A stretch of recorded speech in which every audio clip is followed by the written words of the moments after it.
all'improvviso si interruppe, il suo sguardo si perse nel vuoto, le spalle si afflosciarono. Per 1 minuto o 2 rimase a fissare la superficie schiumosa del suo caffè.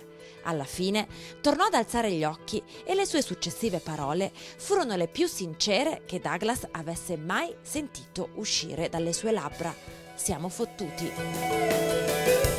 Jonathan Coe, you are a master of telling story, mixing up fictional stories with the history and the present of Great Britain. You have told the 70s and then the 90s, and now in your latest book, the present of Great Britain. How much is difficult to deal with the present, deal with reality without the filter of history? I've kind of taken a choice in my last 2 historical novels, if that's what you want to call them, Close Circle and Middle England, that I wouldn't wait for the moment when we have perspective on events and historical distance, and that it was more interesting, more exciting in a way, to try to write against the backdrop of events as they're happening in a kind of fast-flowing current, just to throw myself into the river and allow myself to be carried along by that.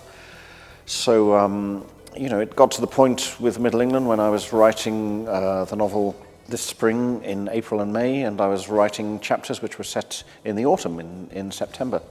And I could only hope that nothing too terrible or dramatic would happen in the meantime to make the final chapters look completely inaccurate, but I was lucky. I got away with it, and as a result, the book is very up to date.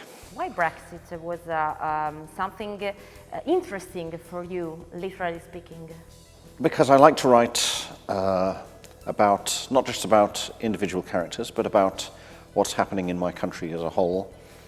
I've been very interested in matters to do with national identity ever since I wrote Expo 58, really, which was a comic novel about Britain's attempts to sell its national identity to the world back in the 1950s.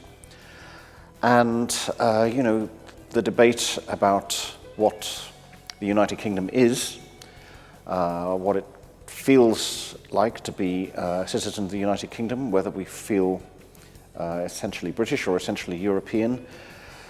That debate has been raging in the last 2 or 3 years in my country, and I felt that, as someone who writes about these things, I had to step up to the mark.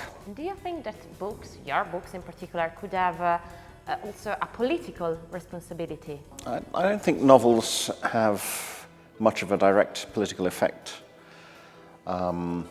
There's a very passionate conversation happening in Britain at the moment about all the issues which are touched upon in Middle England. And, my book is a contribution to that conversation in some ways, but it's also a novel, a story, a narrative, a story of family life and friendship and relationships.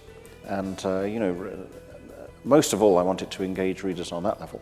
Words are very important in novels and very important for you. What's the word that you are the most afraid of nowadays? I think 2 words in particular that are very problematic at the moment are elitism. What does it mean to be an elitist?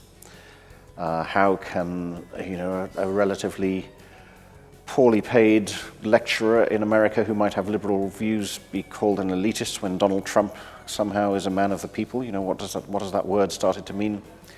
And also the word racist, which has become a very easy insult of choice to hurl at somebody whose views you disagree with.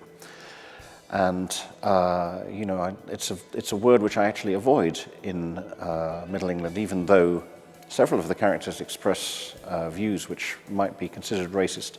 I wanted to keep away from the word itself and just focus on what it is we're actually talking about when we say these things. And are you worried about that?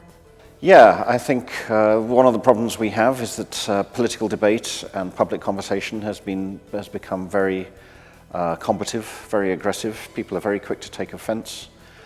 And I think this is why novels have an important role to play, because in a novel you can be nuanced, you can be ambiguous, you can present lots of different points of view at once and set them in a kind of dialogue with each other.